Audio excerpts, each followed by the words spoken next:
2 দিন ধরে দোকানটা বসে না।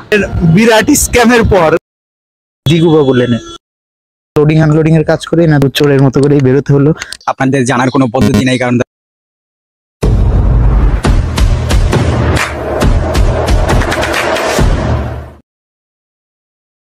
Hello guys, this is Ahmed Kishore and this is the traveller. আজকে আমরা যাচ্ছি মানিকচানের পোলাও খেতে। তো এখন বাজে রাত 4:30 বাজে। তো আমরা উবার বুক দিয়েছি, যেহেতু এত রাতে আসলে মেট্রোতে যাওয়ার সুবিধা, কিন্তু মেট্রো যেহেতু খোলা নেই। তো উবার আসছে আমাদের মণিপুর এবার 1 নাম্বার গেটে। তো দেখা হচ্ছে উবারে। তো গাইজ, যেহেতু আমরা হোস্টেলে থাকি, আমরা আসলে অ্যাডমিশন ক্যান্ডিডেট, এজন্য আসলে একটু চোরের মতো করেই বেরোতে হলো। যেহেতু 4:30 বাজে, 6টার আগে আসলে বেরোনো এলাও না। মানিকচানের পোলাও অনেক বিখ্যাত, সেজন্য আমরা এই 4:30টার দিকে যাচ্ছি। আর মেন কথা হচ্ছে আমাদের কিন্তু কোনো প্ল্যান ছিল না, প্রায় 2টার দিকে আইডিয়াটা।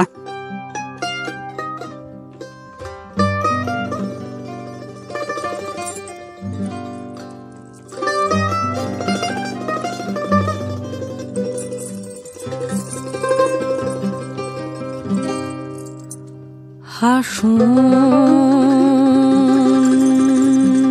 রাজা কো আমি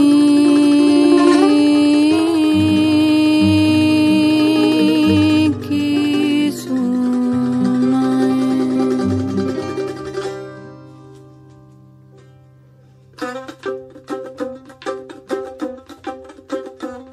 হাসুন রাজা কয় আমি কিছু নয় রে, আমি কিছু নয়। হাসুন রাজা কয় আমি কিছু নয় রে, আমি কিছু নয়। অন্তরে তো লোকেশনটাই বলা হয় নাই। মানিকচানের পোলার এক্স্যাক্টলি লোকেশন হলো মিটফোর্ড রোডের দিগুবা বললেন। আমরা যে দেখাচ্ছি যে আসলে কোথায়, এরকম বললে আসলে সবাই চিনে না। চলুন আপনাদের পুরোপুরি দেখানো যাক যে আসলে জায়গাটা কোথায়। দেখি অন্তরে বাহিরে দেখি কেবল দয়াময় রে। হাসুন রাজা কয় হাসুন। এটাই হলো আসলে মিটফোর্ড রোড।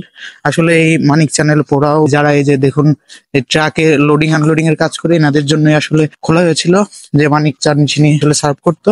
কিন্তু এর হাইপ বেড়ে যাওয়ার কারণে এখন শুধু ট্রাক আনলোডিং লোডিং যারা করে তারা বাদে এমনি বাইরে থেকে দূর দূরান্ত থেকে মানুষ এসে মানিকচানের পোলাও খেতে। চলুন যাওয়া যাক। A few minutes later. আমরা এখন আছি দিগুবা বললেনে, এবং ভাই সবচেয়ে দুঃখের কথা হচ্ছে গত 2 দিন ধরে দোকানটা বসে না। কিন্তু আমাদের পেটকে তো আর হতাশ করা যাবে না, আর আপনারা তো হতাশ করা যাবেন না। এত দূর পর্যন্ত আপনারা ভিডিওটা দেখেছেন। তো এখন আমরা যাব নাজিরা বাজারে, কি বলো? অবশ্যই। এখন আমাদের দুর্ভাগ্যের ডেস্টিনেশন হচ্ছে নাজিরা বাজার। আমাদের বিরাট স্ক্যামের পর আসলে স্ক্যাম, এরকম বন্ধ কোনো শিডিউল নাই যে এরকম বন্ধ। এটা বিরাট বড় মিসম্যানেজমেন্ট। আমাদের মতো আসলে দেখলাম যে আরো 2-3 রিক্সা ভরে আসলে 7-8 জন লোক আসলো, তারাও এখন ফেরত গেল। তো যেহেতু রাতে এসেছি, খালি পেটে যাওয়া যাবে না। তো চলুন নাজিরা বাজারে যাওয়া যাক। তো মানিকচানের স্ক্যামের শেষে আমরা আসলাম কাবাব কিং অ্যান্ড সি ফুড রেস্টুরেন্টে। তো এখানে নিচে থেকে আমরা অর্ডার দিয়ে আসলাম, এবং 3 তলায় বসার অ্যারেঞ্জমেন্ট রয়েছে। তো এখানে ছোট একটি জায়গা, কিন্তু আসলে মনে হচ্ছে ওয়েল ডেকোরেটেড। দেখে আপনারা আসলে বুঝতে পারবেন।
স্ক্যামের পর নাজিরা থেকে কাবাব খেয়ে উবারের মাধ্যমে বাসায় চলে আসলাম। আর অবশ্যই মানিক চানের ওই জায়গায় যাওয়ার আগে আপনাদের সবকিছু জেনে যাওয়া উচিত। আপনাদের জানার কোনো পদ্ধতি নাই, কারণ তাদের কোনো এক্সাক্ট শিডিউল নাই। আর যদি ভিডিওটা ভালো লাগে থাকে চ্যানেলটি সাবস্ক্রাইব করে দিবেন।